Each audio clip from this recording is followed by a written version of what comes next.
হ্যাঁ গো তাই, ঠাকুরপো আবার দক্ষিণেশ্বর চলে যাবে বলেছে। তাই তো শুনছি। বউ? জানি না। জানি না কি গো, তুমি বড় দাদা, তোমার মত না থাকলে ও যেতে পারে? টেনে নিয়ে এলে সেখান থেকে, কবরেজ বদ্যি দেখিয়ে চিকিৎসা হলো, তারপর তো রোগ জ্বালা সবই কমলো। ধরে বেঁধে একটা বিয়েও দিলে, তাও আবার যেমন তেমন বিয়ে নয়। কত দেবমহিমা শাস্ত্র কথা শুনলুম, একদিন পর বউ ঘরে এলো, আর এখন বলে কিনা চলে যাবে। তা কি করবো আমি? ও আমার কথা শুনবে? তাহলে আমি শোনাবো, যাচ্ছি। বউ, কি করছো কি? তোমাকে না আমার বউ বারণ করেছে এই অবস্থায় ওঠা চলা করতে। ও চলে যাবে কেন শুনি? কি গো, কি গো, ও বউঠান, কি বলছো গো? হ্যাঁ, এমন সময় চেঁচামেচি করছো কেন? মেজদাদার সঙ্গে ঝগড়া করছো নাকি? আমায় নিয়ে বুঝি? বুঝি গো বুঝি, আমি তোমাদের বড় জ্বালাচ্ছি গো, কিন্তু কি করব বলো দেখিনি, আমাকেও যে জ্বালায়। কে শুনি? হ্যাঁ, জগৎ জননী গো, বিশ্ব জগতের মা, মা ভবতারিণী। হ্যাঁ গো, ওই যে রামপ্রসাদ বলেছে না, কোটি তটে করালি লম্বিত মুন্ডমাল, লোল জিহ্বা বিশালাক্ষী বদন বিশাল। হ্যাঁ গো বউঠান, যদি কখনো সে মন্দিরে যাও, তোমায় যদি একা সে ঘরে ঢুকিয়ে দিই, গা ছমছম করবে তোমার তার দিকে তাকিয়ে। কিন্তু কিন্তু আমার যেন কেমন একটা টান আসে। বেশ ছিলাম আমি, কিন্তু ওই জয়রামবাটি থেকে লক্ষ্মী ঠাকুরটিকে ঘরে আনার থেকে আমার মধ্যে কেমন যেন একটা ভাব শুরু হয়ে গেছে। মা যেন বলছে, ওরে ওরে চলে আয় চলে আয়, আমি তোকে ছাড়া আর থাকতে পারছি না।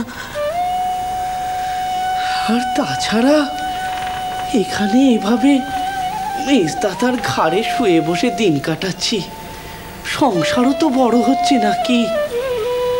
রানীমায়ের মন্দির থেকে মাসোয়ারা আসছে ঠিকই, কিন্তু কিন্তু এইভাবে নিষ্কর্মা পরগাছা হয়ে দিন কাটানো। আচ্ছা আচ্ছা গদাই, আমি কি তোকে একবারও বলেছি বল যে তোকে রোজগার করতে হবে? না না মেজদাদা, তুমি বলবে কেন? আমার নিজের কি বুঝ নেই? তা তেমন যদি বুঝিস, তুই এ গায়ে এখানে কাজ কর। তুই যজমান করলে দেখবি এ গায়ে যজমানের সার পড়ে যাবে। সেই তো গো, কলকাতার রানীর মন্দিরের পূজারি তুমি। হ্যাঁ, তোমার কত যশ। হ্যাঁ, যশ?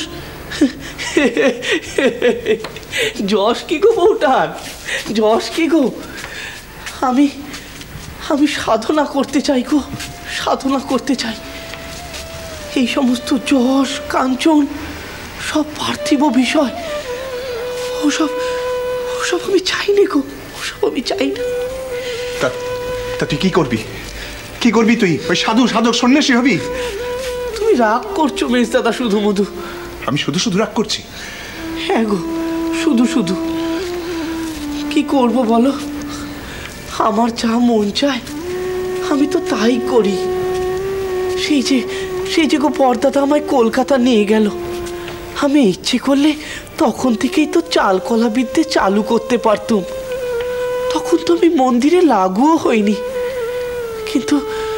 কিন্তু ওই চাল খোলা পাতা বিদ্যে আমার কোনো কালেই ভালো লাগে না মেজদাদা। তা ভালো লাগবে কেন? আসলে কি জানিস, বড়দাদার লাই পেয়ে তুই এরকম হয়ে গেছিস। পড়তি আমার কলে, বুঝতি?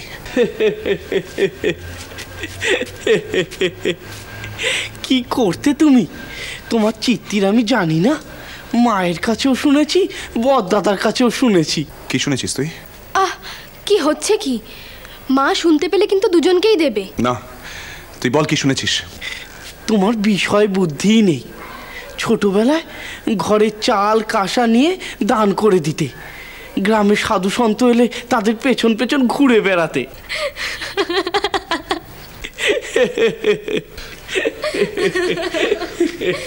সত্য সব।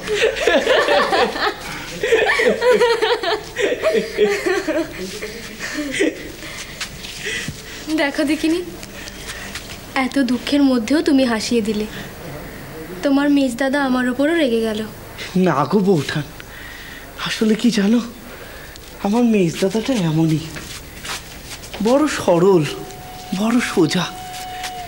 এমন মানুষ নিয়ে তুমি কিভাবে যে সংসার করছো তা আমি বুঝি গো, তা আমি বুঝি।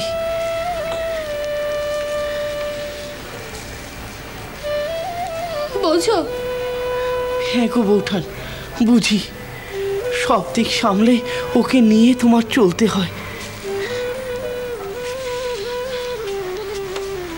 ছাই বোঝো বৌঠান, বুঝলে, তুমি কলকাতা যাওয়ার জন্য এমন বায়না করতে, সংসারে থেকে সাথ দিতে। বৌঠান, বোঝো না, তুমি কিচ্ছু বোঝো না। এই দেখো, এই দেখো বৌঠান, কিচ্ছু বোঝো না।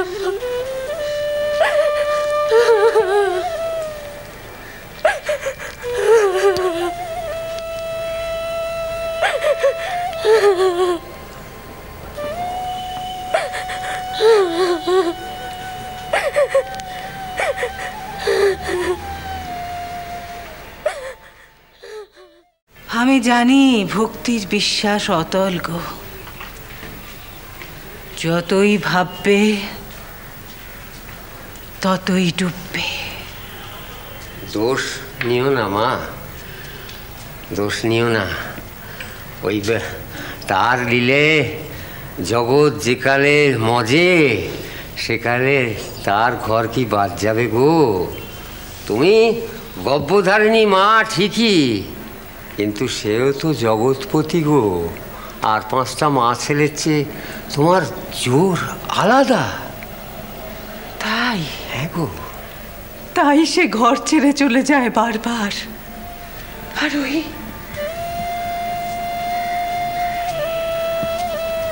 এতটুকু নতুন বউ ছেড়ে সে চলে যাবে গো। শ্রীরাম